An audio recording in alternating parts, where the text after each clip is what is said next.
Welcome to Living Institute's podcast, The Power of Diversity in Business. Today's episode 3, is going to be about Barbershop Sessions.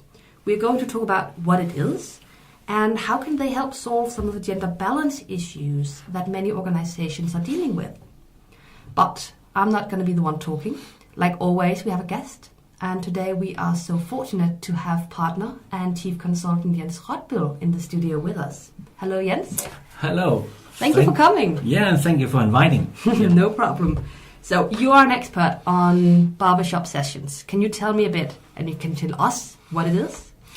First of all, the barbershop concept is developed by an organization called He for She, which is a part of UN Women. And the purpose of this organization is to mobilize men and boys for gender equality. So this is kind of the starting point.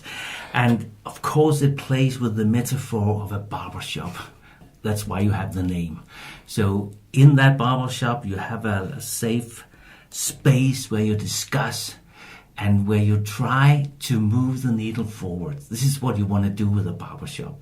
You put some people with power in a room and they want to move the needle forward. This is the barbershop concept. Okay, is it only men or is it also women? The concept in itself is based on having men taking responsibility for this agenda. So in the original form it is for men, but we have experienced that it's very powerful to do mixed sessions with both men and women, in opposition to sessions with women that we consider to be less powerful. And I can go deeper into that later, but the original concept is for men. It's for men. All right, yeah. But let's just stay with the women for a moment, because we all know about female networks. They've been around for almost centuries now. Are they just as impactful as barbershop sessions? Absolutely not, to our experience and to a lot of studies in this field. Because basically there are two things that you can say when you have female network. First of all, it is based on this idea that women can fix themselves. And that is a horrible situation for anybody. So it is a very difficult setup. Gathering women in a room, say, you got a problem with us or whatever it is, fix it. It's a room with no power. So it's so difficult. That's one thing. The other thing is that a lot of the networks, female networks we have seen, they've kind of, grown through best practices. But it seems that this best practice was actually a worse practice. Companies have copy-pasted, they have a female network, let's have a female network, and so do the next 10 companies. So for many years, everybody had female network. But they are not very effective. And what are the downsides of these female networks? Well, to be concrete on this, there are at least 4 downsides that we see at Living Institute. First of all, a female network tends to become a wine and dine session.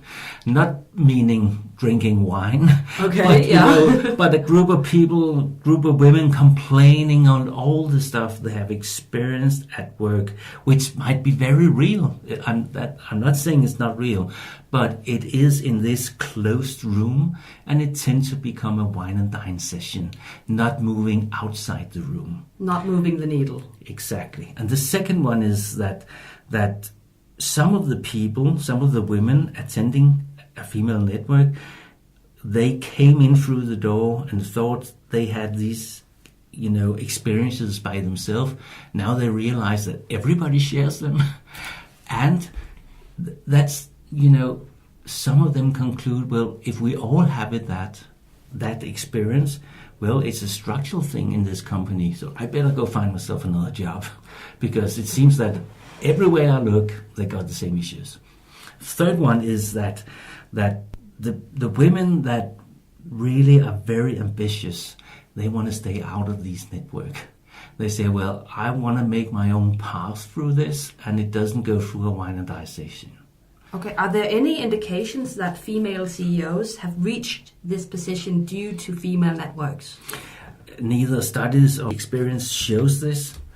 So no, there's no indications for that. And the fourth thing is also the people that with all good intention start these female network, they tend to get stigmatized because it doesn't really work.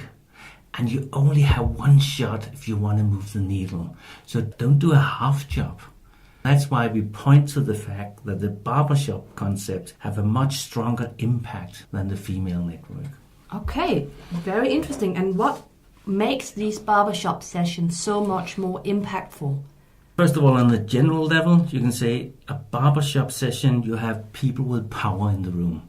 So they have the power to change what they want to change. Secondly, I think in opposition to what a lot of people think, the men we meet discussing this agenda, they are so willing to change it. But they need to find out how, and they want to discuss with their peers how to really do it. But there's a huge willingness to change it. And thirdly, it is so important that men get to understanding that they cannot stay silent. They need, if they want to move the needle, they need to speak up. There's been a lot of passivity for many years, and it links to this notion of it's women's problem so they can fix it. No, it's everybody's problem, and men need to speak up. All right, so it creates a room, a gathering of powerful people within the organization where they are given the tools to take action and actually have an impact. First of all, we work with the blindness of the privilege. A blindness of the privilege? Yeah.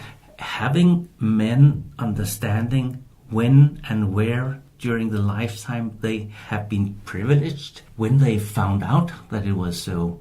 And for many, they have never really, examined that.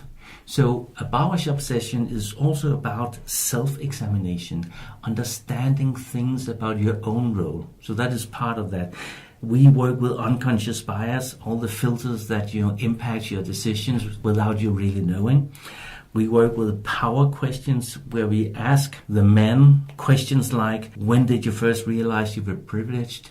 When did you first observe a woman be excluded, and how did you react to this?